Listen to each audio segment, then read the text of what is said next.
At sa ating pong latest satellite images, patuloy pa nating minomonitor yung low pressure area na huling namataan malapit po sa may katubigan ng Paracales sa Camarines Norte.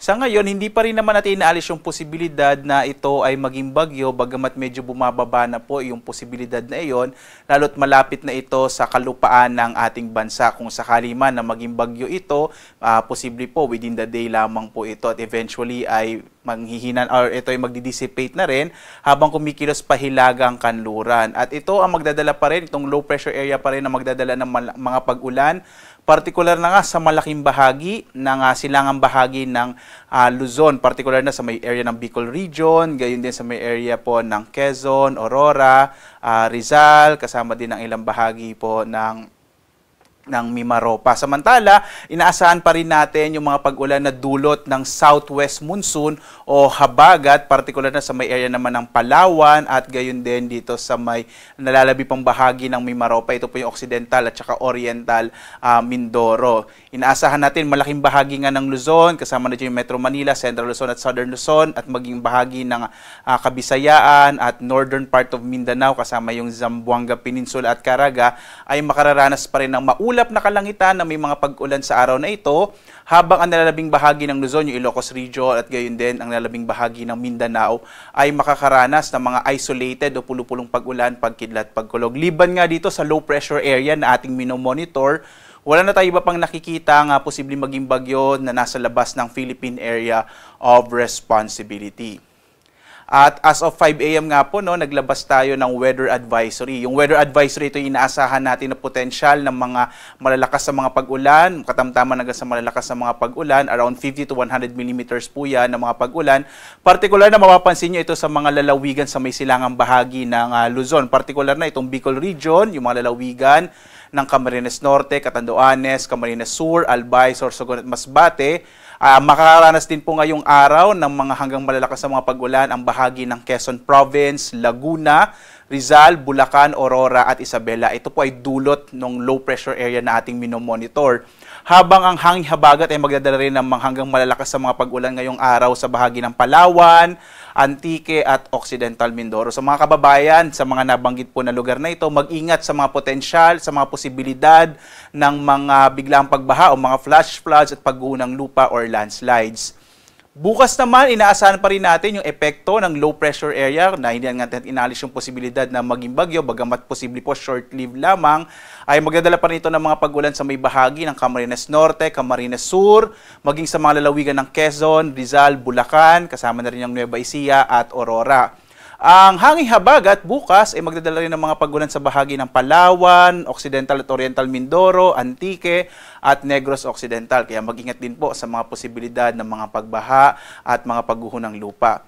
Pagdating po ng araw ng Huwebes, inaasahan natin na wala na masyadong magiging epekto yung low pressure area. Maaari na po itong malusaw, habang ang hanging habagat pa rin na magdadala ng mga pag-ulan naman sa Palawan at Occidental Mindoro. So sa mga kababayan po natin sa Palawan at Occidental Mindoro, inaasahan natin the next 2 to 3 days magpapatuloy yung hanggang malalakas sa mga pag-ulan na dulot ng habagat. Kaya mag-ingat po, lalong-lalo na nga sa potensyal ng mga pagbaha.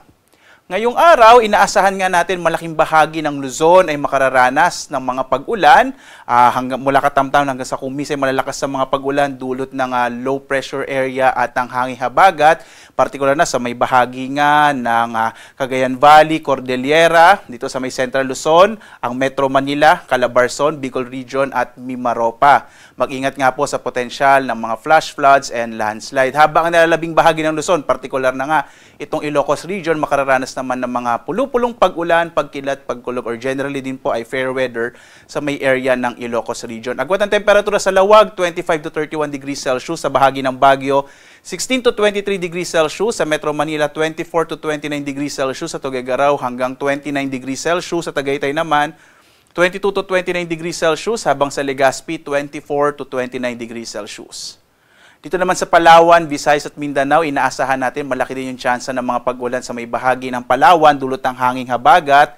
Agwat ang temperatura sa Calayan Islands, 24 to 30 degrees Celsius, habang dito sa may Puerto Princesa, nasa 25 to 31 degrees Celsius. Malaking bahagi din ng Kabisayaan ay makararanas sa mga pag-ulan dulot ng low pressure area at ng hanging habagat.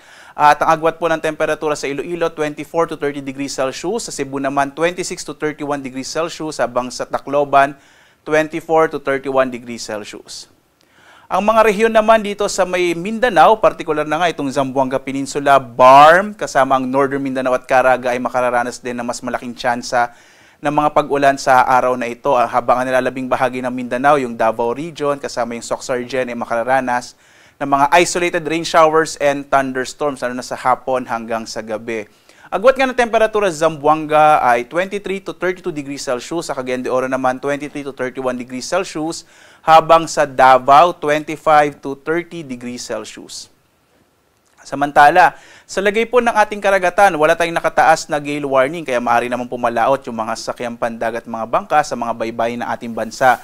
Sa may area po ng Luzon, katamtaman yung mga magiging pag-alo ng karagatan, habang sa nalabing bahagi ng ating bansa, Banayad, hanggang sa katamtaman yung magiging pag-alon. Samantala po, mag-ingat pa rin kapag may mga thunderstorms na kung minsan nagpapalakas ng alon ng ating karagatan. At narito po yung ating weather outlook po sa mga susunod na araw hanggang araw ng Sabado. Patuloy ating inaasahan na magdadala ng mga pag-ulan itong low pressure area at southwest monsoon bukas. Partikular na nga kasama yung Metro Manila, Central Luzon, Southern Luzon, malaking bahagi ng Kabisayan at western section ng Mindanao. Pagdating po ng araw ng Huwebes hanggang Biyernes, medyo mababawasan na po yung mga pag-ulan na mararanasan sa bansa. Partikular na po yung Kabisayaan, mababawasan na yung mga pag-ulan. Asahan na lamang yung mga pag-ulan sa Metro Manila, Central Luzon, Southern Luzon at ilang bahagi ng Kabisayaan. Pagdating ng araw ng Sabado, inaasahan natin yung mga pag-ulan dito na lang sa may kanlurang bahagi ng Central and Southern Luzon at maging sa may Western Visayas. Muli po, inaasahan pa rin natin yung mga pag-ulan lalo na sa may kanlurang bahagi ng ating bansa. Kaya mag-ingat sa mga posibilidad ng flash floods and landslides.